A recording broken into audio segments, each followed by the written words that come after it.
Heyo everybody, Haku here with my review for Tower of God Chapter 348 or Season 2 Episode 268. So lots to talk about here. Yeah, this is a day later than usual. A, because I wanted to take some time and not rush it by recording it yesterday, and 2, it's been raining for like 3 days straight where that hurricane was just kind of passing by a little bit. Don't worry, it didn't really storm bad here, it's just rained a bunch. So yeah, sun's finally out and there's not the loud noise of it raining potentially in the background. But either way, let's discuss what went on here, because as you guys know if you watched the live reaction, I really enjoyed reading this one. It took me like 20 minutes to read it, and I was afraid that you guys would be, that at least some people would be annoyed at me reading Batis's speech with the stutter or whatever. But yeah, I enjoyed it. I liked it a lot because we got to have a structure built so that we know where we're going for the future episodes, but in building that structure, you also didn't just say, haha, here's no story. It was actually really good story and development for Batis as a new character we were introduced to. I was going to say characters, but D, we really only learned that her name is D. I mean, everything else we could have guessed about her, and even then her name isn't really a qualifying character trait. But either way, let's talk about it part by part so I don't forget anything, because I know I will. So starting at the beginning, they're at the town of the Wandering Minstrel, and the purpose of it is to welcome them to the hidden floor and then see them off to wherever else.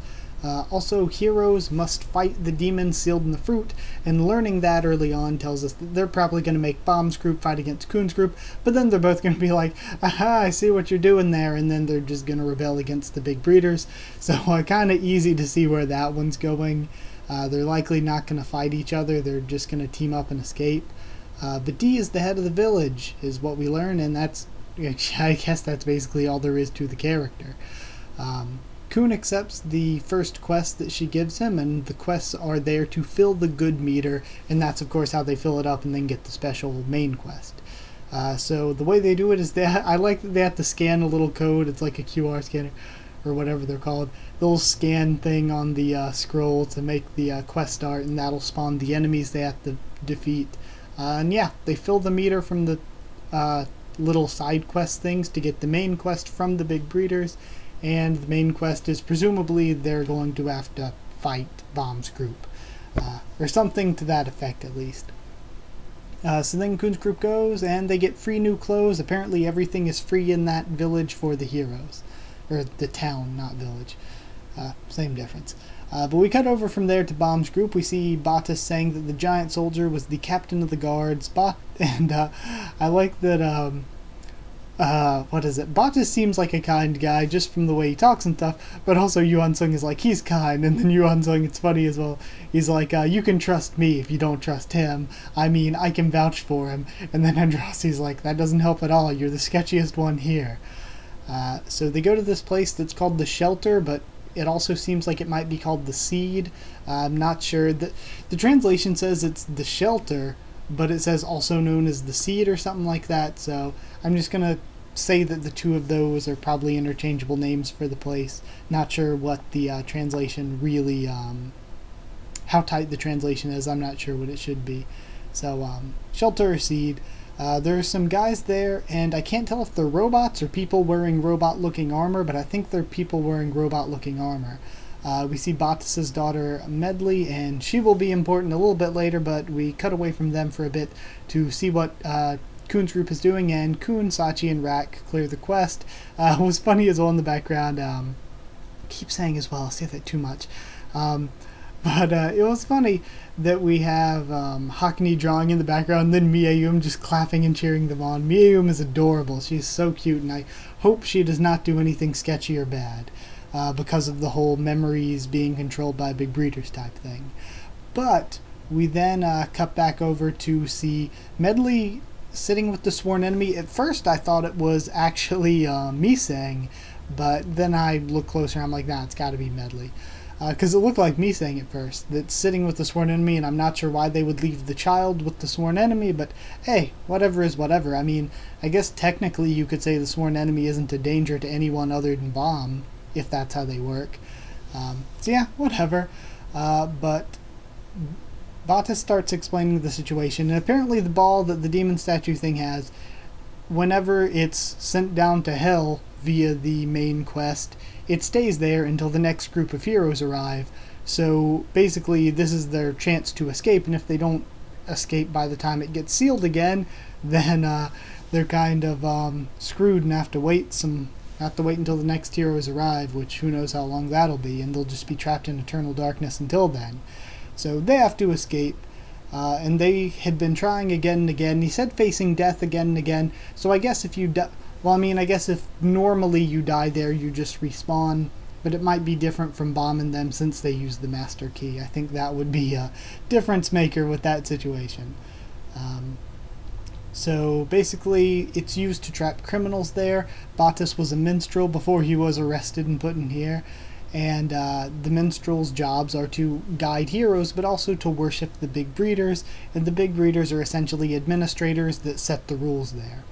So Batis saw the breeders and the soldiers abusing the citizens and changing their memories, so he rebelled against them and sung a song of what he saw, started a revolution. Then the breeders were like, "You're not revolting on us," so they went ahead and they not only squashed this revolution by sort of killing and abusing citizens, but they also changed their memories and erased their memories to just make them loyal to them again. So then they made the quarantine area and the stage requirement after that happened. So it's cool to know that this whole Fruit of Good and Evil stage requirement is all because of Batis. But they made the thing. Oh my god, I was getting off track there. And they ripped apart Batis's mouth, and I love that we actually got to see it in the gruesome detail it was. Because if he had just said, "Oh, they ripped apart my mouth," and he just wore the mask or whatever, we'd be like, that kind of sucks. But actually getting to see it kind of invokes that emotion of, how dare they do this? We get to see how bad the damage is. So I think it was the right choice to show it. And it worked, because I am totally on Batis' side. I really love the character now and really easily sympathize with him. But not only were they that bad to Batis to keep him from never singing again, but they also put a curse on his daughter so that she'd never learn to speak. And of course, upon finding this out, Baum is righteously pissed, as I think many of us would be. Then back with Kuhn's group, mi-eum is explaining that to pass the stage, one has to beat the champion villain. And I'm thinking that the champion villain is probably Batis, but I'm thinking what happens is that Baum might take Batis' place, so then when they summon the champion villain, it's going to be Baum, and they're going to be like, well, we can't just kill Baum now, can we? But Kuhn wants to find the big breeders so that he can use them to find young Zahard. So we already see, even though he's not really explaining it to the others quite yet, Kuhn has his own plans in mind, as is typical for the character. But I love it. I love that, again, they're not going to fight each other. Baum and Kuhn, they're going to pit them against each other, and they're both going to be like, well, you hate the big breeders, I hate the big breeders, let's just take them down. And basically what I'm thinking they're going to do is they're just going to take out the big breeder and change this stage, and then that'll be something that all the other big breeders of the other stages notice, and they're like, crap, we need to worry about these guys coming into our stage. Your very typical shonen setup, I guess, in that sort of sense, but it's good. So, no complaining. So yeah, then at the very end, I think there's one more scene. Yeah, we see that there's a big breeder talking, and that they have Rachel, and they're talking to Zahard about handling Baum and his allies. And that was it for the chapter itself. For the blog, there was actually a lot of pretty notable information there. Siu said that he changed some things from the version that was in the previews, the preview service version of it. And he said that Batis' story was actually thought up long before now. It's been a story that he's thought up a long time before it started, and he said that that was the same with Haku. So I like that he brought that up as well, that Haku was a character that was planned out a long time ago. Also, he says that he feels like he's focused too much on skills and power-ups lately, and that wasn't what he intended. So he's trying to get back to a better balance of telling the story of how the characters are growing without doing it combat-wise. Because I can agree with that. I feel like lately in the past few arcs, it's been like Baum has grown by just giving him power-ups and stuff. And I think he does need to show more in a non-combat sense that characters are growing. So I would definitely like to see more of that and give more development to the regulars, to Bomb's teammates, please. That is the big thing I want. Anything else he has said? He said one last thing. He said that he tried to give the backgrounds a different feeling when he was showing scenes on the inside and on the outside of the quarantine area.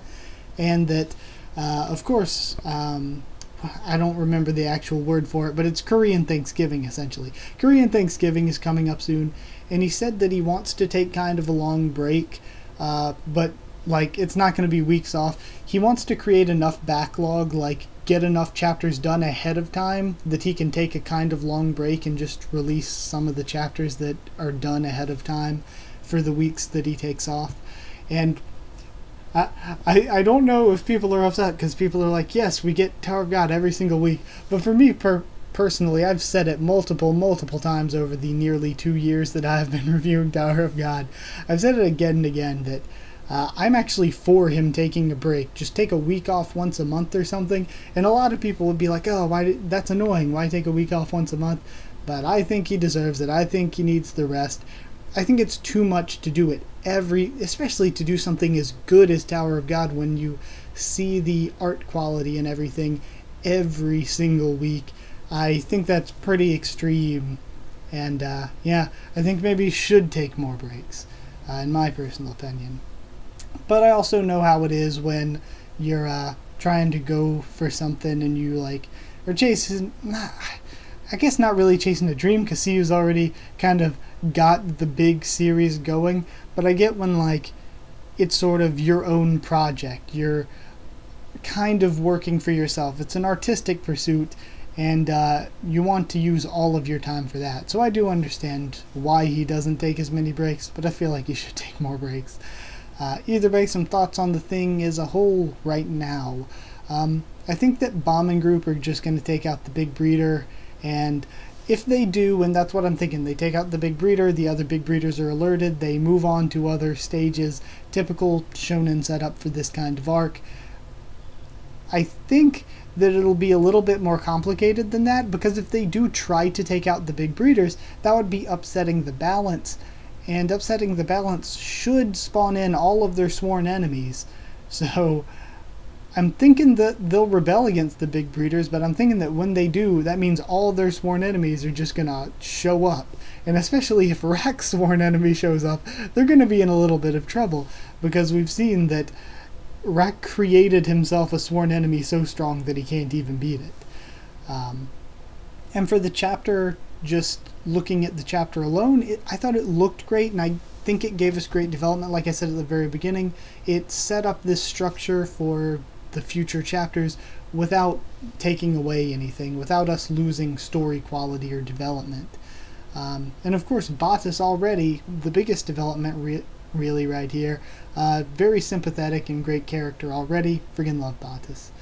And I guess that's it. So for a score, because I thought it was so good, I'm giving it 8.5 screaming plant monsters out of 10. And that's it. So thank you once again for watching. If you did like the video, comment down there. Tell me what you thought of this chapter, what you thought of my thoughts on it. 8.5 out of 10. I'm pretty sure I said that right the first time. But either way, subscribe for more Tower of God and more on the channel. Follow on Twitter if you want. I'll try to keep you updated there, talk to you there. If you want a link to our Discord server, just ask and I'll give you one down there in the comments. So that's it. Thank you once again for watching, and I'll see you all next time.